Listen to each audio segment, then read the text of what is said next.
अस्सलाम वालेकुम जी। आज मैं आपके लिए बना रही हूँ तोरी और गोश्त का सालन। उसके लिए मैंने तोरियाँ ले ली हैं लंबी वाली, और इनको काली तोरी भी कहा जाता है और लंबी तोरी भी कहा जाता है। उनको मैंने छील के वॉश करके काट के और वॉश करके रख लिया है। ये गोश्त ले लिया। गोश्त जो है वो मटन यूज़ कर रही हूँ, उसको फ्रीज़ हुआ हुआ था, मैंने डीफ्रॉस्ट कर लिया है। प्याज जाएगा इसके अंदर, टमाटर, अदरक लहसुन का पेस्ट, ये नमक, लाल मिर्च, हल्दी, ये पिसा हुआ ज़ीरा, गरम मसाला, सब्ज़ मिर्चें और हरा धनिया। चलिए अब इसको बनाना शुरू कर लेते हैं। जी मैंने प्रेशर कुकर ले लिया और गोश्त को मैं इसमें डाल रही हूँ, और साथ ही इसमें मैं डाल रही हूँ जी पानी। गोश्त को मैं प्रेशर कुकर में गलाऊंगी और बाकी की अब सारी चीज़ें हम इसमें डाल देंगे। सबसे पहले ये टमाटर चला गया, हल्दी, ज़ीरा, नमक, अदरक लहसुन का पेस्ट, लाल मिर्च और ये प्याज। इन सब चीज़ों को मिक्स करके तो मैं प्रेशर कुकर को चला दूंगी ताकि जो गोश्त है हमारा अच्छी तरह से गल जाए। चलिए अब मैं प्रेशर कुकर को बंद कर देती हूँ और फिर उसके बाद आपको दिखाती हूँ। जी प्रेशर कुकर को मैंने बंद कर दिया है, और शुरू में मैंने ऑयल आपको नहीं दिखाया। ऑयल जो है वो हम डायरेक्ट हांडी के अंदर डालेंगे इसको भूनने के लिए। जी प्रेशर कुकर को मैंने खोल लिया है। अभी इसके अंदर पानी है, अब इस पानी को हम ड्राई करेंगे। और गोश्त मैं चेक कर चुकी हूँ, गोश्त गल चुका है।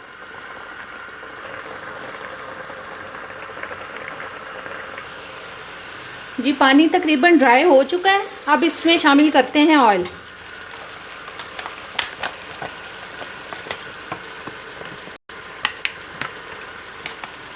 ऑयल आप अपने टेस्ट के हिसाब से डालें, कम या ज़्यादा, जितना भी आपको पसंद है।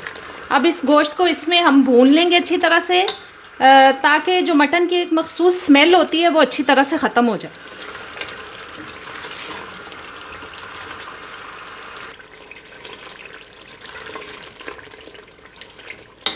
पाँच से 6 मिनट के लिए इसको भून लेंगे।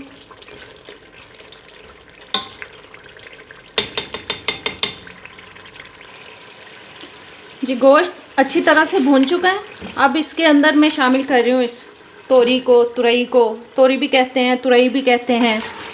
इसको मिक्स कर देते हैं।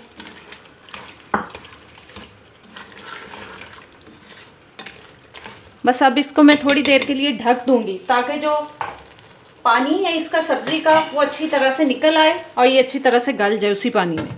इसमें पानी डालने की ज़रूरत नहीं है क्योंकि इसका अपना ही पानी इतना हो जाएगा कि उसी में ये गल जाएगी।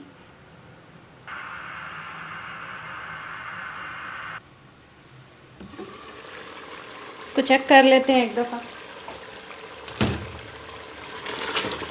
ये देखें कितना इसका खुद का ही पानी इतना निकल चुका है कि उसमें ये अच्छी तरह से गल जाएगी, बल्कि गल चुकी है। इसको बहुत ज़्यादा टाइम नहीं लगता है गलने में, काफ़ी जल्दी गल जाती है ये। मैंने इसको तकरीबन 6-7 मिनट के लिए ढक के रख दिया था, उसमें पानी भी निकल गया और गल भी गई हैं।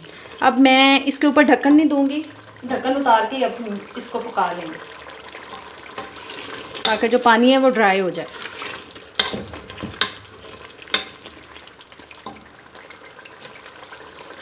और ये सब्ज़ मिर्चें मैंने डाल दी हैं इसमें।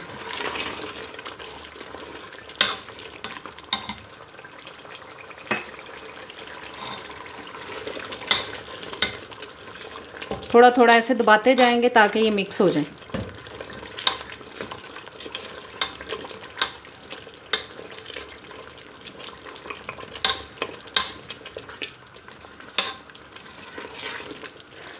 बस घी ऊपर आने तक अब इसको हम भूनते जाएंगे। ऑयल तकरीबन ऊपर आ चुका है। अब इसमें मैं डाल रही हूँ जी गरम मसाला।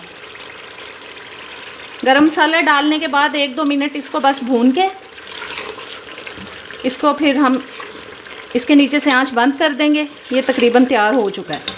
बस 1-8 मिनट में भूनूंगी इसको गरम मसाले के साथ और फिर मैं आंच बंद कर दूँगी।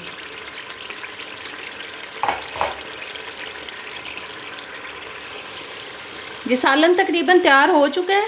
अब इसमें मैं डाल रही हूँ सब्ज़ धनिया। थोड़ा सा मैंने रख लिया, जब इसको डिश आउट करेंगे तो ऊपर डाल देंगे। चलिए ये सालन हमारा तैयार हो चुका है। अब इसको डिश आउट कर लेते हैं। ये आंच मैंने बंद कर दी है। अब डिश आउट करके दिखाती हूँ आपको। जी, आज की हमारी मज़ेदार सी तुरई गोश्त की रेसिपी हो चुकी है तैयार। और अगर मेरे चैनल पे नए आए हैं तो सब्सक्राइब कर दें, और अगर मेरी वीडियो पसंद आए तो इसको लाइक और शेयर ज़रूर कीजिएगा। अब इजाज़त दें, अल्लाह हाफ़िज़।